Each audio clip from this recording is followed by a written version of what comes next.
Bulletin के आगाज में सबसे पहले आपको बताएं कि भारतीय इलेक्शन में हुक्मरान इत्तेहाद नेशनल डेमोक्रेटिक अलायंस को बड़ा सेटबैक। 2/3 अक्सरियत का मोदी का दावा धरे का धरा रह गया।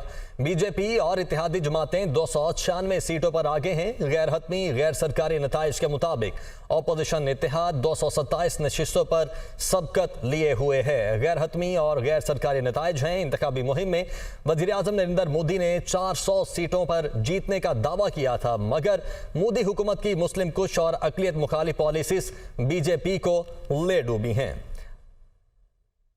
तो भारत में लोकसभा के इंतखाबात में इब्तदाई रुझानात में मोदी की जमात बीजेपी के लिए बड़ा अपसेट देखने में सामने आ रहा है। इसी पर बात करने के लिए हमारे साथ तजियाकारों का एक पैनल मौजूद है।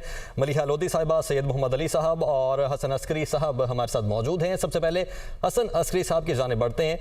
सर, बहुत शुक्रिया आपने ज्वाइन किया। ये इतना बड़ा जो इससे पहले अनाउंस कर दिया गया था मोदी सरकार की जानिब से और कहा जा रहा था कि 400 के करीब सीटें जीतेंगे, 2/3 अक्सरियत लेंगे, लेकिन एग्जिट पोल भी हमें उनका जो रिजल्ट था वो भी डिफरेंट दिखाई दे रहा है। आपकी नजर में इस सेटबैक की क्या रीजन है?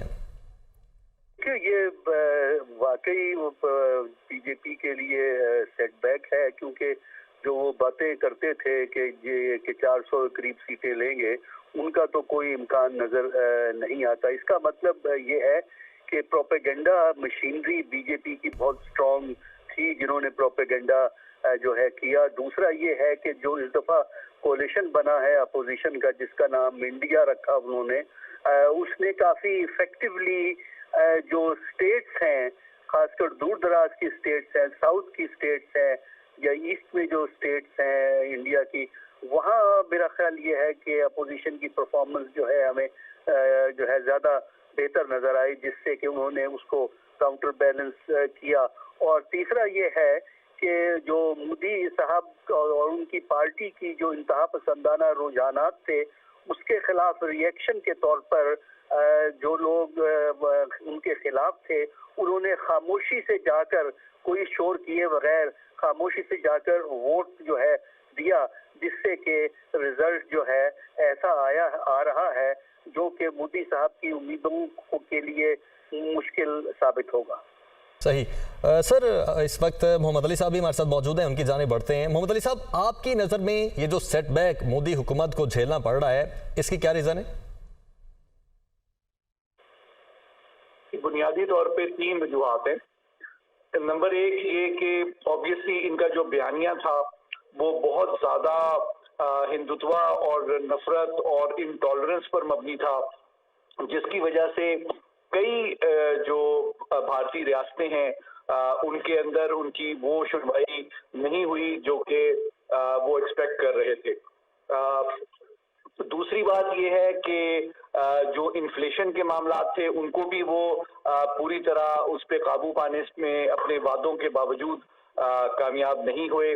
और तीसरी बात, एम्प्लॉयमेंट भी एक बड़ा इंपॉर्टेंट फैक्टर था। तो अगर आप इन तीनों मामलात को देखें, नजरियाती एस्पेक्ट भी है, इकोनॉमी का एस्पेक्ट भी है, एम्प्लॉयमेंट का एस्पेक्ट भी है, और फिर भारत के अंदर जो माशी खलीज है, बहुत अल्ट्रा रिच एलीट और बहुत बड़ी आबादी का जो हिस्सा है जो कि गुर्बत की लकीर से नीचे है, ऑब्वियसली वोटिंग में तो वो बहुत मैटर करता है, क्योंकि ये एक हकीकत है कि ये तारीख के सबसे बड़े इलेक्शंस थे। तकरीबन 64 से 65 करोड़ लोगों ने वोट डाला।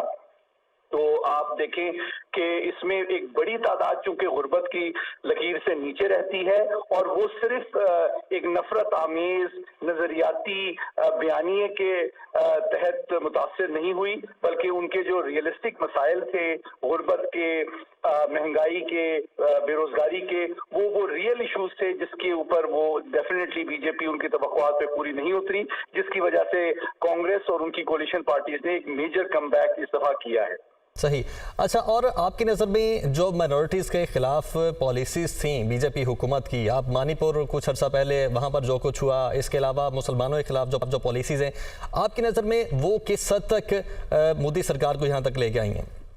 देखिए, ये यकीनन एक हकीकत है कि पाकिस्तान जो मुसलमान हैं वो भारत के अंदर एक सबसे बड़ी अक़लियत हैं, और उनका जो बहुत ज्यादा तशवीश का मामला है, उनके खिलाफ जो इंतहा पसंदाना और मार्जिनलाइजेशन एक्सप्लॉयटेशन की जो पॉलिसीज थी, यकीनी तौर पे उन्होंने मुतबादल पावर सेंटर्स की तरफ होपफुल वो रहे हैं और उनसे तवक्को ये करते हैं कि वो थोड़ा सा रिड्यूस करेंगे इस मार्जिनलाइजेशन और एक्सप्लॉयटेशन की पॉलिसी को। तो यकीनन जो नॉन हिंदू एक्सट्रीमिस्ट वोट है वो कांग्रेस और उसकी कोलिशन पार्टीज को मिला है, जो कि इस बात का सबूत है कि सिर्फ नफरत और पाकिस्तान, कश्मीर और मुस्लिम दुश्मनी के ऊपर आप वोट नहीं ले सकते और आपको मामलात को और मसाइल को हल करना होता है। सही। हसन साहब, आप क्या समझते हैं कि माइनॉरिटीज़ के खिलाफ जो पॉलिसीज थी, मणिपुर के मामला जिस तरह मैंने पहले अर्ज किया, या इसके अलावा कश्मीर में ख़ास तौर पर जो कुछ हो रहा है, ये तमाम तर मामला ने किस हद तक डैमेज किया? देखिए, जो पॉलिसीज इनकी माइनॉरिटीज की तरफ रही हैं, उसने इनकी रेपुटेशन को और उनकी सपोर्ट को नुकसान पहुंचाया है, क्योंकि उन्होंने एक दाएं बाजू की इंतहा पसंदाना नेशनलिस्ट किस्म का अंदाज अपनाया, जिसको मीडिया में तो, हिंदुस्तान के मीडिया में तो काफ़ी पजीराई मिली, लेकिन चूंकि वहाँ के आम इंसान पर, खास कर जो माइनॉरिटीज़ हैं, उन पे उसका मनफी असर हुआ। इसकी वजह से हमारा अंदाज़ा ये है कि इन लोगों ने, जो कि हिंदुस्तान की बीजेपी की जो इंतहा पसंदाना नेशनलिस्ट पॉलिसीज थी, उसके खिलाफ रिएक्शन के तौर पर खामोशी से जाकर पोलिंग स्टेशन पे बगैर शोर मचाए जाके वोट जो है वो दूसरी पार्टियों को डाला। और इस सिलसिले में जो स्टेट की जो पॉलिटिकल पार्टीज हैं, उनकी हैसियत अब हम ज़्यादा मजबूत होता हुआ देखेंगे फ्यूचर की जो गवर्नमेंट हिंदुस्तान में बनेगी उसके हवाले से। ठीक। और आप समझते हैं कि बीजेपी तीसरी बार भी नरेंद्र मोदी को ही वजीर आज़म बनाएगी? देखिए, कोशिश तो उनकी यही है कि जो रिजल्ट इस तरह आए कि वो बीजेपी और उसकी साथी पार्टियां मिलके जो है वो अपनी मेजॉरिटी क्रिएट कर लें।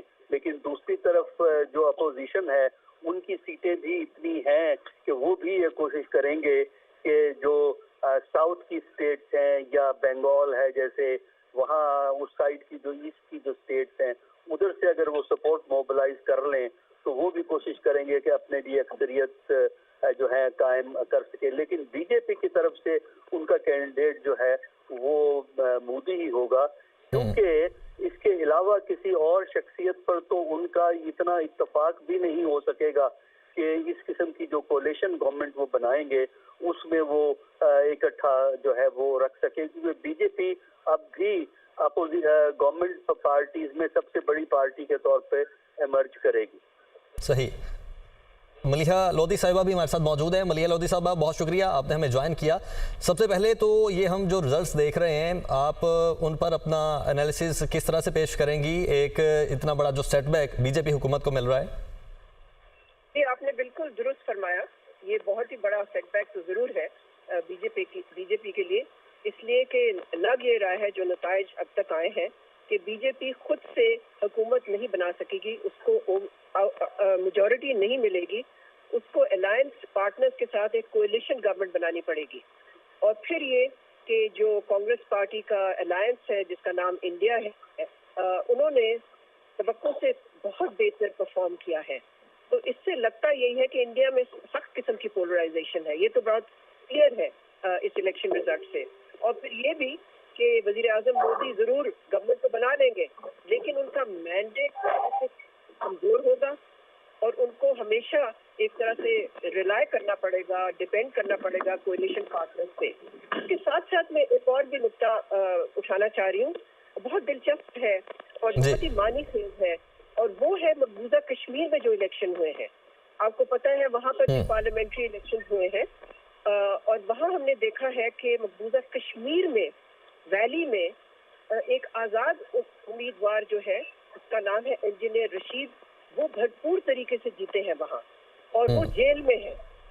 भारत ने उनको जेल में डाला है, बल्कि उनकी सारी कैंपेन जो थी उनके बेटे ने रन की। और लगता ये है कि वहाँ के जो नौजवान हैं उन्होंने भरपूर तरीके से उनकी हिमायत भी की और वो जीत गए। उन्होंने उमर अब्दुल्ला को हराया और एक और भी कैंडिडेट है उनको भी हराया। और ये वोट जो पड़ा है उनके लिए, इंजीनियर रशीद के लिए, वो भारत के खिलाफ है वोट, इसलिए कि इंजीनियर रशीद जो है वो बहुत बड़े भारत के अपोनेंट हैं। वो कश्मीर की आज़ादी की हिमायत करते हैं भारत से, यानी कि, और उन्होंने जो 2019 में भारत ने कदम लिया था उसके सख्त खिलाफ रहे हैं।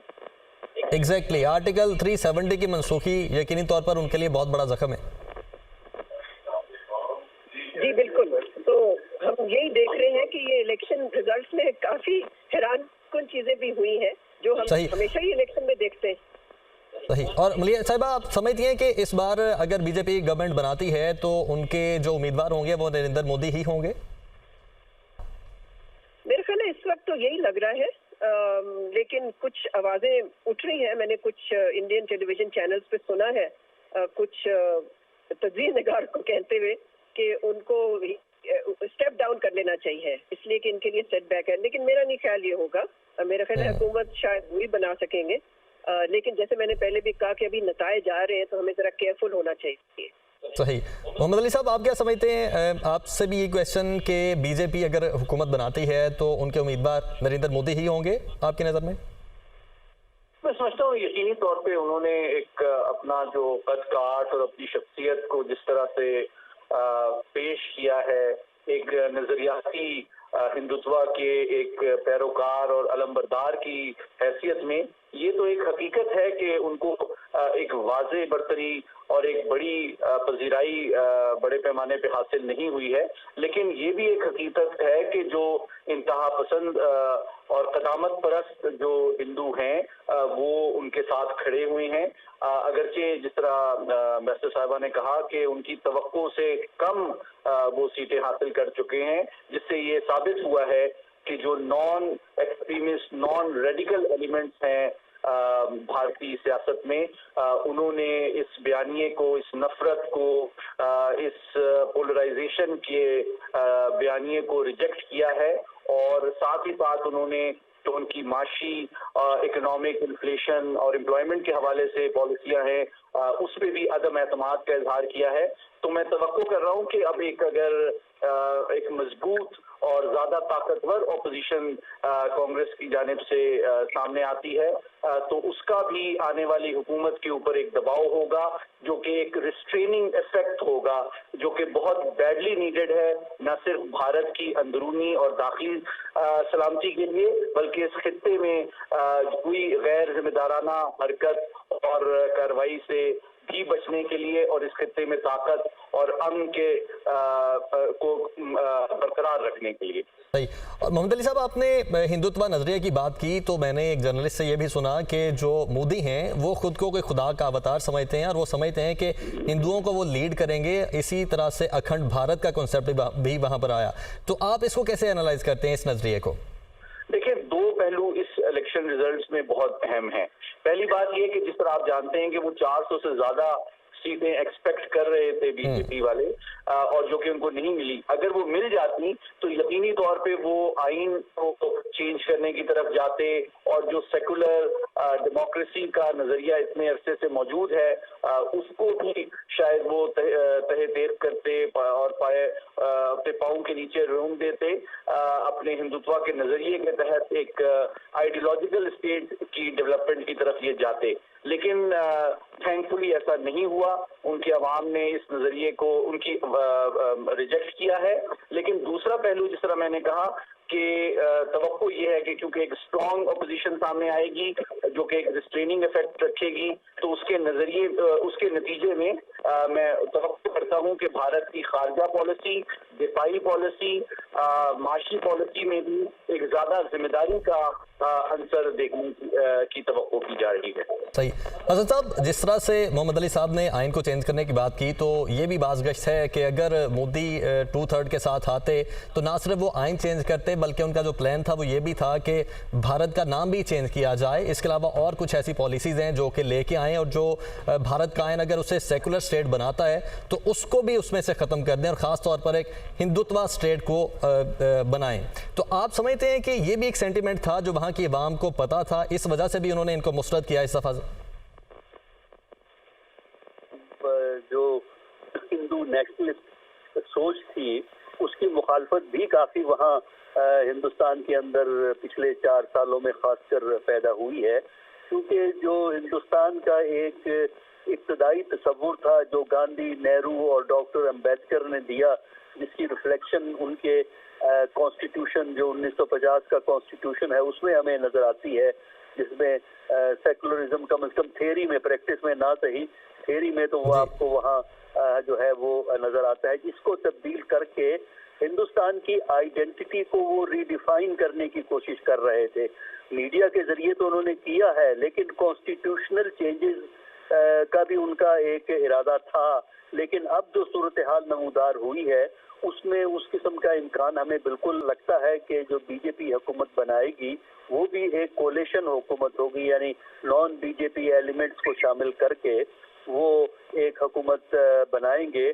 और अपोजिशन क्योंकि स्ट्रांग होगी, मुस्तहकम होगी और हिंदुस्तान में फैली हुई होगी, चंद स्टेट्स तक नहीं होगी बल्कि मुख्तलिफ स्टेट्स के अंदर आपको नजर आएगी, उसकी वजह से अपोजिशन अब ज़्यादा अच्छी पोजीशन में होगी कि वो जो इंतहा पसंदाना तंग नजरी की जो पॉलिसीज हैं, जिसकी वजह से बीजेपी ने आरएसएस के साथ मिलके एक खास इंतहा पसंदाना सोच को फरोग दिया है, मेरा ख्याल है कि उसको कुछ ठहराव हिंदुस्तान के अंदर हमें नजर आएगा।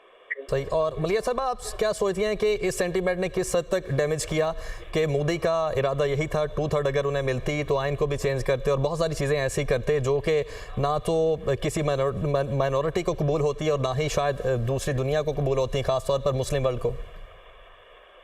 मेरा ख्याल है जो बीजेपी की हिमायत में कमी आई है, जिसको हिंदी हार्टलैंड कहते हैं, उन रियासतों में जहाँ पर उनका ख्याल था कि वो बहुत ही स्ट्रॉन्ग शोइंग होगी, वहाँ पर उनको ये सेटबैक होना, धचका लगना इस बात की निशानदेही करता है कि जो उनका बयानिया है राम मंदिर का, सही, वो काम करते हुए नजर नहीं आ रहा। ठीक है, बहुत शुक्रिया मलिया लोईदी साहिबा, सैयद मोहम्मद अली साहब और हसन अस्करी साहब हमारे साथ मौजूद थे। आप तीनों ने अपना तज़किया पेश किया।